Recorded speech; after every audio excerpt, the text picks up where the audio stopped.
এই 53 বছরের ভিতরে আমাদের দেশে যারা প্রেসিডেন্ট ছিল, যারা প্রধানমন্ত্রী ছিল, হিন্দু ছিল না মুসলমান ছিল? জোরে কোন, হিন্দু ছিল না মুসলমান ছিল? তারা কি এই 4টা কাজের বাস্তবায়ন করছে? জোরে করছে। এই লোকটি আবার ক্ষমতায় আসলে এই কোরআনের আইন বাস্তবায়ন করা সম্ভব? জোরে কোন সম্ভব।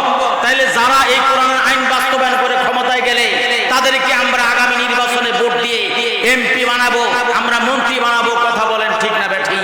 তাহলে 1 নম্বর কাজ হচ্ছে রাষ্ট্র ক্ষমতায় যদি আমরা তোমাদেরকে যদি আমি রাষ্ট্র ক্ষমতা দান করি, তোমরা 1 নম্বর কাজ করবে আকিমুস ওয়া আকামুস সালাহ, নামাজ কায়েম করা। জমিনের মধ্যে এই দুনিয়া যদি রাষ্ট্র ক্ষমতা দান করি, তোমরা 1 নম্বর কাজ করবে, তোমরা রাষ্ট্রীয়ভাবে নামাজ কায়েমের ব্যবস্থা করবে। আজকে যদি রাষ্ট্রীয়ভাবে নামাজ কায়েম হয়ে যাইতো, কারণ নামাজ কায়েম হয়ে গেলে রাষ্ট্রীয়ভাবে যদি নামাজ কায়েম হয়ে যাইতো, মন্ত্রীরা নামাজ পড়তো, এমপিরা নামাজ পড়তো, উপজেলা পরিষদের চেয়ারম্যান নামাজি হয়ে যেত, ভাইস চেয়ারম্যান নামাজি হয়ে যেত, চেয়ারম্যান মেম্বার নামাজি হয়ে যেত, তাহলে বাংলাদেশের লক্ষ লক্ষ টাকা চুরি করে বিদেশের বাড়িতে পাচার করা কোনোদিন সম্ভব ছিল না, কারণ নামাজ পড়লে চরিত্র ভালো হয়ে যেত। কথা বলেন ঠিক না বেঠিক? নারায়ে তাকবীর। কারণ নামাজ হচ্ছে সমস্ত রোগের মহৌষধ, ঠিক কিনা বেঠিক? রোগ বলতে আমাদের সমাজের মধ্যে, ভাই কই যান ভাই, অনুরোধ করছি ভাই, ও ডিস্টার্ব করেন না, গেলে আবার আইয়া ফিরাই, কারণ আমার আলোচনা ডিস্টার্ব করেন না আপনারা, আমি কোরআন দিয়ে কথা বলতেছি। আমার ভাইয়েরা, নামাজ হচ্ছে সমস্ত রোগের মহৌষধ। এই রোগীটা ডায়রিয়া রোগ না, আমাশা না, কলেরা না, জ্বর না, চিকুনগুনিয়া না, ডেঙ্গু না, শরীরের মধ্যে যে রোগ আছে এই রোগটি কি জানেন? সুদ খাওয়ার রোগ, ঘুষ খাওয়ার রোগ, মিথ্যা বলার রোগ, গীবত করার রোগ, চগলখড়ি করার রোগ, গাঁজা খাওয়ার রোগ, মদ খাওয়ার রোগ, হেরোইন ইয়াবা সেবন করার রোগ, মানুষ খুন করার রোগ আছে না নাই? এই রোগগুলো থেকে আপনার শরীর থেকে সরাইতে হলে নামাজ ছাড়া কোন বিকল্প নাই, কারণ নামাজ হচ্ছে সমস্ত রোগের মহৌষধ। আল্লাহ কোরআনে বলছেন, ইন্নাস সালাতা তানহা আনিল ফাহশাই ওয়াল মুনকার, নিশ্চয়ই নামাজ মানুষকে অশ্লীল ফায়সা খারাপ কাজ থেকে বিরত রাখে।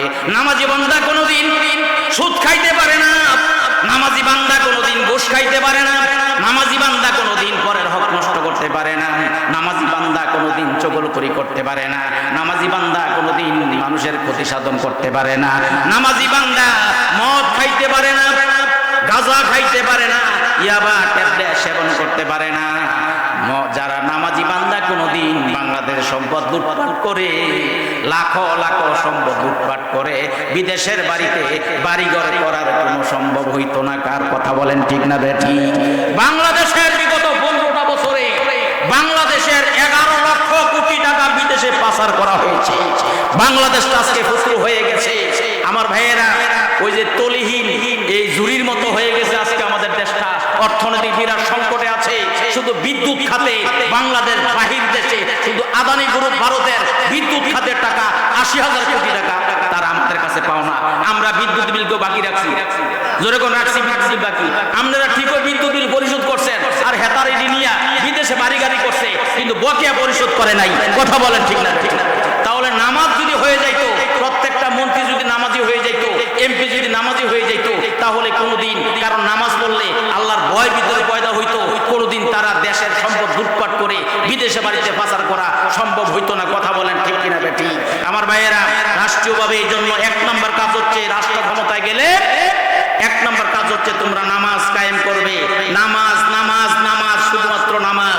আজকে আমাদের সমাজের মধ্যে নামাজ নাই। বিগত আলেম, এই যে মাওলানা আবুল হাশেমুল্লাহ সাহেব, তিনি একটা কথা বলেছে, আপনারা কি বুঝছেন জানি না, আমি কিন্তু পুরোপুরি বুঝছি। আলহামদুলিল্লাহ, জাহান্নামে যারা যাবে তাদেরকে প্রশ্ন করা হবে, মা সালাকাকুম ফি সাকর, এ জাহান্নামীরা, কিসে তোমাদেরকে জাহান্নামে নিক্ষেপ করলো? কেন তোমরা জাহান্নামে আসলা? তার 1 নম্বর কারণ বলবেন, ক্বালু লাম নাকু মিনাল মুসাল্লি। 1 নম্বর কারণ তারা বলবে, আমরা নামাজিদের দলে ছিলাম না, আমরা নামাজ পড়তাম না, নামাজিদের দলে ছিলাম না, এই জন্য জাহান্নামে আসলাম। নামাজিদের দলে ছিলাম না, তাফসীরে ফি জিলালিল কোরআনের অনুবাদ হচ্ছে, তারা বলবে আমরা নামাজিদের দলে ছিলাম না। আমি আপনাদের কাছ থেকে জানতে চাই,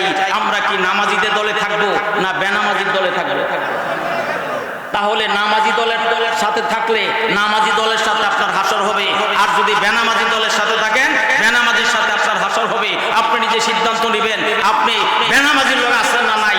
মেম্বারের নির্বাচনের সময় আপনি দেখবেন মেম্বার পদপ্রার্থী নামাজি কিনা, যদি নামাজি হয় আমি তারা ভোট দিব, বেনামাজি ভোট দিব না। চেয়ারম্যান নির্বাচনের সময় আমরা দেখবো চেয়ারম্যান সাহেব ঠিক মতো নামাজ পড়ে কিনা, যদি নামাজি হয় আমি চেয়ারম্যান সাহেবের লগে আছি।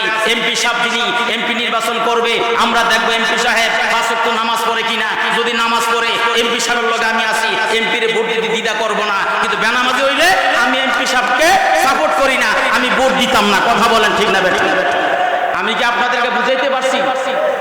কারণ জাহান্নামে যারা যাবে তারা বলবে ক্বালু লাম নাকু মিনাল মুসাল্লিন, আমরা নামাজীদের দলে ছিলাম।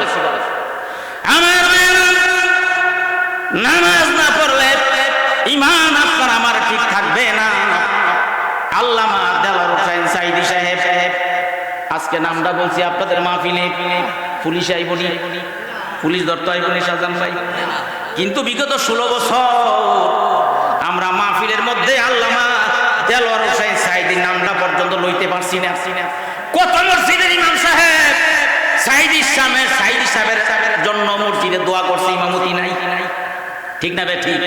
মসজিদে ইমাম সাহেব দোয়া করছে, কি ইমাম সাহেব আমনে আয় বললেন চাকরি ছেড়ে দেখো হুজুর ঘটনা খারাপ, সাইদি সাহেবের লেগে আবেগে মহব্বতে মসজিদে জুমার খুতবার জুমার নামাজ পড়া মুনাজাতে দোয়া করছিলাম সাইদি সাহেবের জন্য, এরপর দিয়ে চাকরি নেই।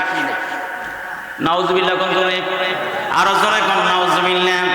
আমার আল্লামা দেওয়ার হোসেন সাইদি সাহেব বলেছিলেন আপনাদের ভোটার লিস্টে আপনাদের নাম থাকতে পারে মুসলমান, আইডি কার্ডের মধ্যে আপনার নাম থাকতে পারে মুসলমান, পাসপোর্ট বিষয়ে আপনার নাম থাকতে পারে মুসলমান, খোদার কসম আপনি নামাজ পড়েন না, আমার আল্লাহর খাতায় আপনার নামটা মুসলমান থাকবে না। কারণ কাফের এবং মুসলমানের মধ্যে পার্থক্যকারী হচ্ছে নামাজ।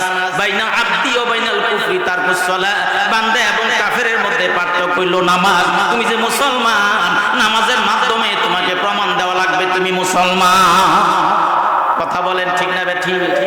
বাংলাদেশে একদল মানুষ আছে এক ওয়াক্ত নামাজ পড়ে না, রমজান মাসে রোজা রাখে না, কয় হুজুর নামাজ না পড়লে কি হইছে, আমার ঈমানটা ঠিক আছে। এরকম একদল লোক আছে না নাই? জোরে কোন আছে না নাই? নামাজ না পড়া কয় ঈমান ঠিক, রমজান মাস আসলে কয় গেছে।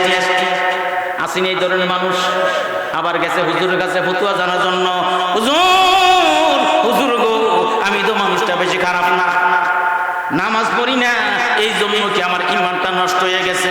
মুফতি সাহেব হুজুর, বড় হুজুর ফতুয়া দিয়ে কয় বেটা তোর ঈমান থাকলে না নষ্ট হইতো, নামাজ যখন নাই তোর ঈমানও তো নাই। যার বউ নাই হে যদি 1 তালাক 2 তালাক 3 তালাক 22 তালাক 14 গোষ্ঠী তালাক, তার বউ যাইবো, জোরে কোন যাইবো?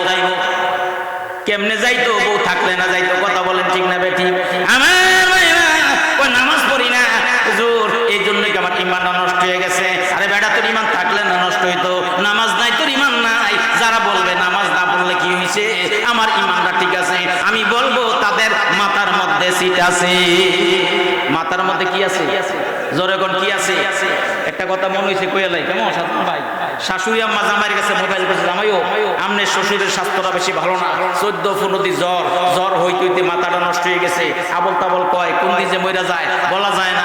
আমনের শ্বশুর যদি দেখতে চান তাড়াতাড়ি দেখিয়া যান। জামাই ছিল শাসার বাজারও, এই মাত্র আপনাকে বিতারাত থেকে শাসার বাজার গেছে বাজার করার জন্য।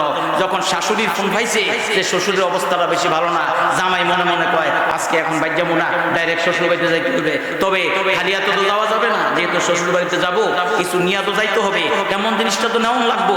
আমার শ্বশুর যে জিনিসটা পছন্দ করে, জামাই আবার জানতো শ্বশুর আবার রসগোল্লা মিষ্টি আবার বেশি ভালোবাসে। শাসারে মিষ্টি, নাম করা মিষ্টি, কি বলেন ঠিক না বেটি? এখন আছে কি নাই জানি না, আজ থেকে 30-40 বছর আগে আমরা শাসার থেকে মিষ্টি নিয়ে খাইতাম, কারণ শাসারের মিষ্টি নাম করা মিষ্টি ছিল। আমার জামাই বেড়ায় রসগোল্লা লইয়া শ্বশুর বাড়িতে গেছে, যাই দেখে শ্বশুর খাটের মধ্যে সিটিয়া শুয়ে রয়েছে, আবল তাবল কয়, মাথাটা পুরা নষ্ট। জামাই বেড়ার মনে বড় কষ্ট, জামাই মনে মনে কয় আমার শ্বশুর জীবনে কত কষ্ট আমার জন্য করছে, টাকা পয়সা দিয়ে বিপদ আপদে আমার সাহায্য করছে। আজকে আমার শ্বশুর জ্বর হইতে হইতে মাথাটা নষ্ট হয়ে গেছে, আবল তাবল কয়, কোন দিন যে মইরা যায় বলা যায় না। আমার হাতে আমি আমার শ্বশুরে 2টা মিষ্টি রসগোল্লা খাওয়াইয়া দিব। জামাইয়ের নিয়ত কত ভালো, উদ্দেশ্য কত ভালো। এবার জামাই বেড়ায় একটা ফ্রিজের মধ্যে কয়েকটা রসগোল্লা লইয়া শ্বশুরের কাছে আব্বা আব্বা ওইটা শাসার বাজারের 1 নম্বর মিষ্টি, টাটকা মিষ্টি রসগোল্লা আজকে বানাইছে আব্বা, রসগোল্লা রাখান, মিষ্টি রাখান। শ্বশুরে কয় খাবার ইচ্ছা করে না ভাই, খাবার ইচ্ছা করে না ভাই। ভাই কইল কারে, আর জোরে কোন কারে? শাশুড়ি আম্মা কয় হায় হায়, হে জ্বরের তাড়নায় পইরা জামাইরে কয় ভাই মানিজ্জত সব যাইব। শাশুড়ি আম্মা দেউর দিয়ে কয় কি কোনাম নেই এটা নাঙ্গ জামাই। কয় আমার হুশ নাই মা, আমার হুশ নাই মা।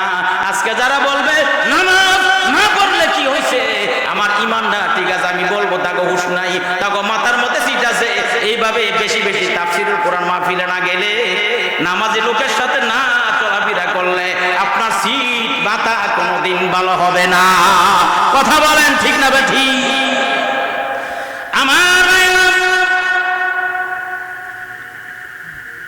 আমার আল্লাহ বলেন আল্লাযীনা ইম্মাক্কান্নাহুম ফিল আরদি আকামুস সালাতা ওয়া আতাবুজ যাকাতা ওয়া আমারু বিল মা'রুফি ওয়া নাহাউ আনিল মুনকার। আমি যদি এদেরকে রাষ্ট্র ক্ষমতা দান করি, কর্তৃত্ব দান করি দেশের এই দুনিয়াতে যদি আমি তাদেরকে রাষ্ট্র ক্ষমতা দান করি, তাহলে তারা ক্ষমতায় যাইয়া 1 নম্বর কাজ করবে আকামুস সালাহ, নামাজ কায়েম করবে, নামাজ কায়েমের ব্যবস্থা করবে। আজকে আমাদের দেশে রাষ্ট্রীয়ভাবে নামাজ কায়েম নাই রে ভাই। সৌদি আরবে নামাজের বিধান এখনো আছে। সৌদি আরবের মধ্যে 1 ওয়াক্ত নামাজ না পড়লে 3 দিনের জেল। কয় দিনের জেল? জরুন কয় দিনের? বেত লইয়া পুলিশ দোকান ফাটে ঘুরে, কে নামাজ পড়ে নাই, কে মসজিদও যায় নাই। আমার ভাইয়েরা, এই সমস্ত আইন যদি আমাদের দেশের মধ্যে থাকতো, সৌদি আরবের সমস্ত ওলামায়ে কেরামদের ফতোয়া হচ্ছে যারা নামাজ পড়বে না, এই মুসলমানদের কবরস্থানে দাফন করা যাবে না, তার জানাজার নামাজ পড়া যাবে না। আলেমদের, বড় বড় আলেমদের সৌদি আরবের ফতোয়া। আমাদের দেশে যদি এরকম একটা আইন যদি পাশ হয়ে যেত সংসদের মধ্যে, যারা নামাজ পড়বে না 3 দিনের জেল, না হয় 10টা বেত্রাঘাত। বেনামাজি মারা গেলে মুসলমানের কবরস্থানে দাফন করা নিষেধ, জানাজার নামাজ পড়া নিষেধ। এরকম যদি আইন সংশোধন হয়ে যেত, আমার মনে হয় রাস্তাঘাটে কোনো বেনামাজি তালাশ করে পাওয়া যাইতো না। কথা বলেন ঠিক না ঠিক? এটার নাম হচ্ছে ইসলামী রাষ্ট্র ব্যবস্থা, সমাজ ব্যবস্থা। জোরে বলেন সুবহানাল্লাহ। ইসলামী রাষ্ট্র ব্যবস্থা কায়েম হয়ে গেলে, ইসলামী রাষ্ট্র ব্যবস্থা কায়েম হয়ে গেলে যিনি সংসদের স্পিকার, তিনি সংসদ সদস্যকে নিয়ে সংসদ ভবনের মসজিদে ইমামতি করবেন। যিনি প্রেসিডেন্ট হবেন, তিনি জাতীয় মসজিদ বাইতুল মুকাররমে মুসল্লিদেরকে ইমামতি করবেন। যিনি ওসি হবেন, তিনি থানার সমস্ত পুলিশ দিয়ে থানার মধ্যে জামাতে নামাজ আদায় করবেন। আমার ভাইয়েরা, যিনি উপজেলা পরিষদের চেয়ারম্যান হবেন, তিনি উপজেলা পরিষদ মসজিদের ইমাম হবেন। যিনি ডিসিএসপি হবেন, তিনি ডিসিএসপি অফিসে তাদের লোকজনদেরকে নিয়ে অধীনস্থ কর্মচারীদেরকে নিয়ে তারা ইমাম হবেন। এরকম যোগ্যতা সম্পন্ন লোক আগামী সংসদে আমরা পাঠাইতে হবে, তাহলে দেশে ইসলামী রাষ্ট্র ব্যবস্থা কায়েম হয়ে যাবে। কথা বলেন ঠিক না বেঠি? আরো জোরে বলেন ঠিক না বেঠি? নামাজ নামাজ নামাজ, আজকে নামাজ পড়তে চায় না মানুষ। এই যে মোবাইলটা আইয়া, জানেননি আল্লাহর গজব। এই মোবাইলের মাধ্যমে আপনার ছেলে, আমার ছেলে, আপনার মেয়ে, আমার মেয়ে, আমনের পুত্রবধূ, আমার পুত্রবধূ হইছে না, অনেক সময় লাগবে। আমার ভাইয়েরা, এই রাত্রে আপনি তো ঘুমিয়ে রয়েছেন, এসব নামাজটা হইরা বুড়া মানুষ 4টা ডাল ভাত খাইয়া ঘুমিয়ে রয়েছেন, আর আপনার ফুলার বউ, আপনার মেয়ে, আপনার ছেলে বইবে এই যে মোবাইল এলেরুম করতে আসে। এই ভিডিওতে এই উলঙ্গ বেগানা মহিলা নাচ গান আইতে আছে, দেখতে আছে, দেখতে আছে, দেখতে আছে, রাত্র 3টা 4টা বাজে গেছে। ওহনার মোবাইলও চার্জ নাই, চার্জ শেষ। ওহন মোবাইলটা রাখিয়া অন ঘুমাইতে গেছে, কিন্তু ফজরের আজান যে কোন দিয়া দিছে কোনো খবর নাই। 10টা বাজে ঘুমে পড়ছে। এরকম একদল যুবক ছেলে আছে না? জোরে কোন আছে না নাই? এরে যুবক, তুমি যে মোবাইল দেখতে দেখতে দেখতে দেখতে 3টা 4টা বাজাই দিলা, তুমি তো ফজরের নামাজ পড়লা না রে যুবক, তুমি যে ঘুমাইয়া গেলা, জাগলে না, সকাল না জাগলে তো বড় কাল। নামাজ পড়ো না, ফজরের নামাজটা তুমি পড়তে পারলা না। হাদিসের মধ্যে আছে যে ব্যক্তি ফজরের নামাজটা জামাতে পড়বে, এশার নামাজটা জামাতে পড়বে, সারা রাত্র জাগ্রত থাকিয়া ইবাদত করার সওয়াব পেয়ে যাবে।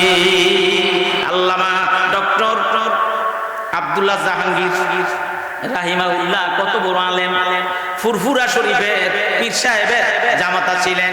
তিনি বলেছিলেন একটা ওয়াজের মধ্যে, আমরা যারা তাহাজ্জুদ নামাজ পড়তে পারি না, এশার নামাজটা জামাতে পড়িয়া, ফজর নামাজটা জামাতে পড়িয়া রাতে ঘুমাইলেন, আমার আল্লাহ সারা রাত জাগ্রত থাকি ইবাদতের সওয়াব দিয়া দিবেন। এই ইবাদতের মধ্যে তাহাজ্জুদ নামাজের সওয়াবটাও আল্লাহ দিয়া দিবেন। জোরে বলেন সুবহানাল্লাহ। আজকে ঘুমাইয়া ফজর নামাজ কাজা করে অনেক মানুষ কথা বলেন, ঠিক না ঠিক? কেমন করে ঘুমাও তুমি, কেমন করে ঘুমাও তুমি, ফজর করে কাজা, এমন তো হতে পারে জোহরে জানাজা তোমার, এমন তো হতে পারে জোহরে জানাজা। কেমন করে ঘুমাও তুমি, কেমন করে ঘুমাও তুমি, ফজর করে কাজা, এমন তো হতে পারে জোহরে জানাজা তোমার, এমন তো হতে পারে জোহরে জানাজা।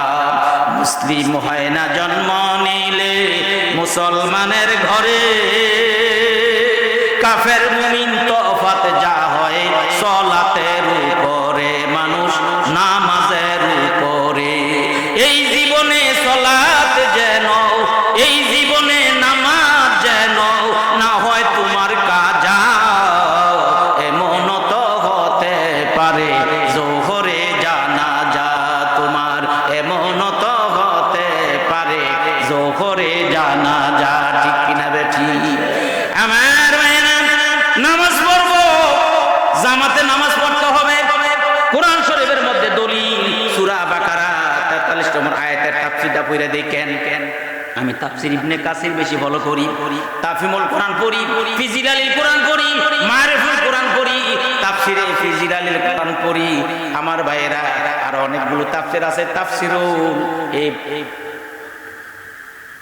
আরো অনেকগুলো তাফসীর আমার ভাইয়েরা পড়তে হয়। তবে তাফসীরে আমার থেকে ভালো লাগছে তাফহিমুল কোরআন, আমার কাছ থেকে ভালো লেগেছে ফিজিলালিল কোরআন, আমার কাছ থেকে ভালো লেগেছে তাফসীর ইবনে কাসির, বিশ্ববিখ্যাত তাফসীর।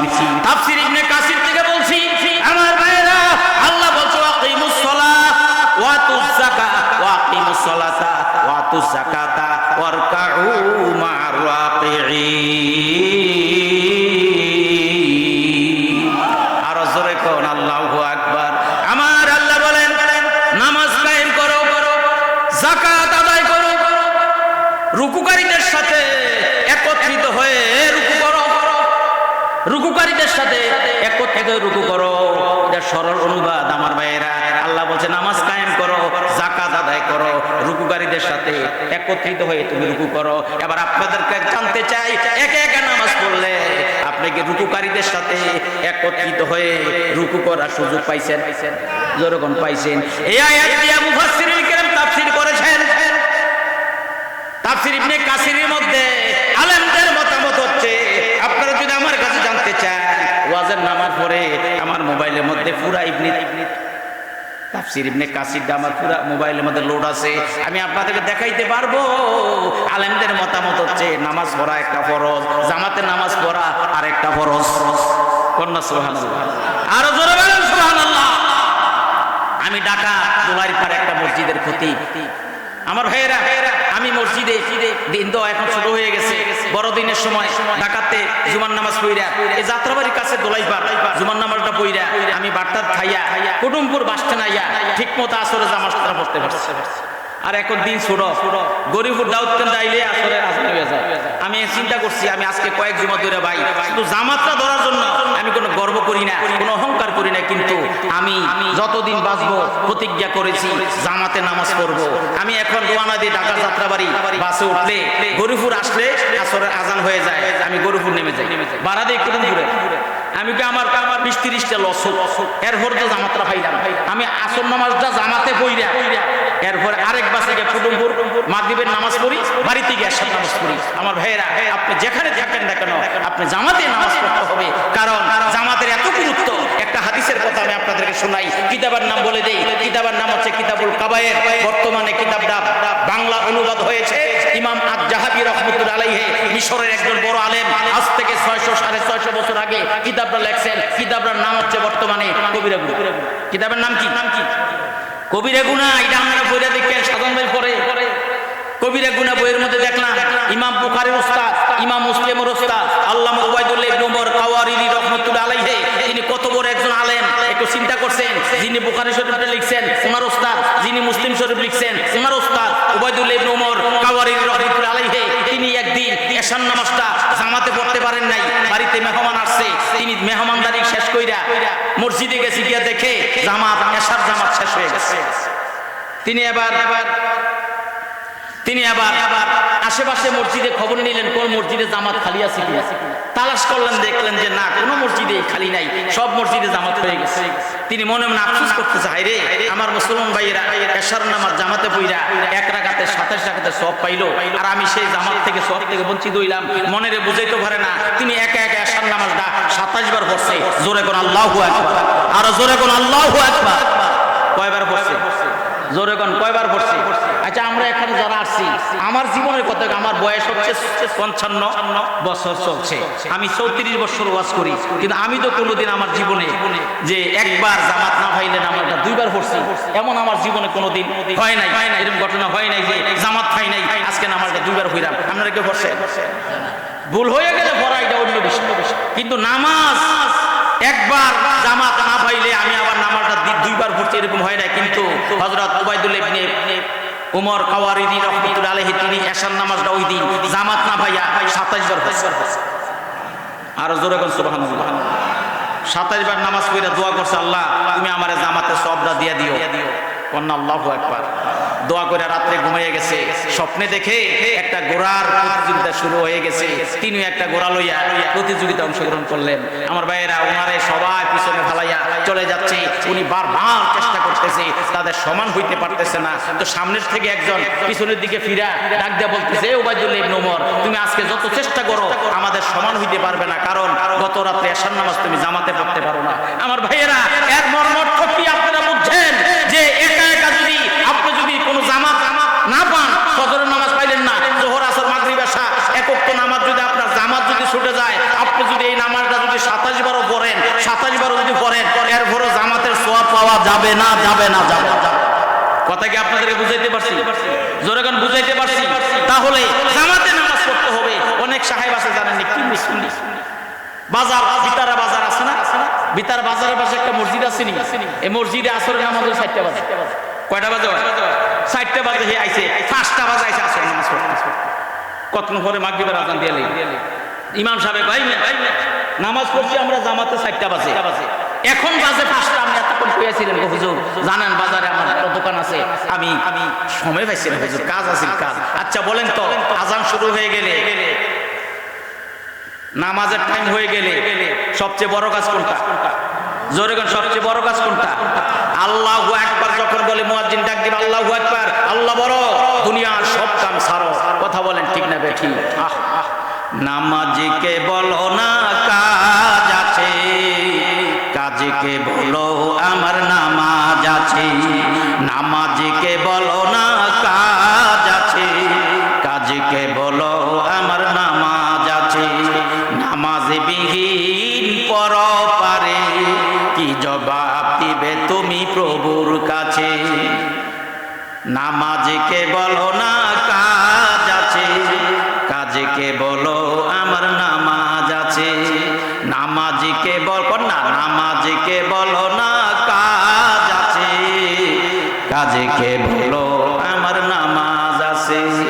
ফজর কাটে ঘুমের ঘরে, জোহর কাজে কাজে। ফজর কাটে ঘুমের ঘরে, জোহর কাজে কাজে।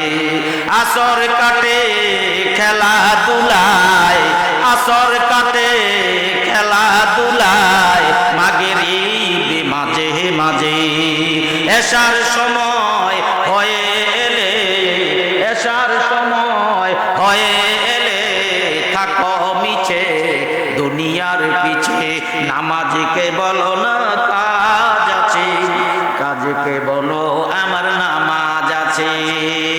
ঠিক না বেঠিক? জোরে কর ঠিক না বেঠিক? আজ থেকে প্রতিজ্ঞা করব, যতদিন বেঁচে থাকবো জামাতে নামাজ পড়বো। রাজি আছেন? কারা কারা রাজি আছেন হাতগুলো দেখি। মাশাআল্লাহ, নারায়ে তাকবীর, নারায়ে তাকবীর। তাহলে ভাই সাহেব, আল্লাহ বলছে আমি যদি তাদেরকে ক্ষমতা দান করি, ক্ষমতা বলতে সমস্ত তাফসীরের মধ্যে উল্লেখ আছে, ক্ষমতা বলতে রাষ্ট্রীয় ক্ষমতা বুঝাচ্ছে, রাষ্ট্র ক্ষমতা বুঝাচ্ছে। হযরত ওসমান রাদিয়াল্লাহু আনহু বলেন, আমরা যখন এই ক্ষমতা পাইলাম মদিনাতে, যখন আল্লাহ রাসূল রাষ্ট্রপ্রধান হইলেন, তখন এই 60টা কাজ নবীজি করছেন। সুবহানাল্লাহ। রাষ্ট্রীয়ভাবে নামাজ আদায় করতে হবে, 2 নম্বরে যাকাতের আদায়ের ব্যবস্থা করতে হবে, যাকাত আদায়ের ব্যবস্থা করতে হবে, 3 নম্বরে সৎ কাজ আদেশ, অসৎ কাজে নিষেধ করতে হবে। এই 60টা কাজ আগামী নির্বাচন আসবে, 6 মাস পরে হইলেও তো আসবে। কথা বলেন ঠিক না বেঠিক? যারা আমাদের কাছে ভোট চাইবে, আমরা তাদের কাছে জানতে চাইবো আপনারা ক্ষমতায় গেলে, আল্লাহ যে কোরআনে বলছে সূরা আল হজ 41 নম্বর আয়াত, ক্ষমতায় গেলে 60টা কাজ করবেন। 1 নম্বরে রাষ্ট্রীয়ভাবে নামাজ প্রতিষ্ঠা করবেন। আপনারা যদি 60টা কাজের ওয়াদা দেন, আপনাদেরকে ভোট দিব। যদি ওয়াদা না দেন, যদি এই কাজের দায়িত্ব না নেন, আমরা আপনাকে ভোট দিতে রাজি না। ঠিক কিনা বেঠিক? জোরে বল না ঠিক না বেঠিক? আমার ভাইয়েরা, সর্বশেষ আমি এসে যাচ্ছি।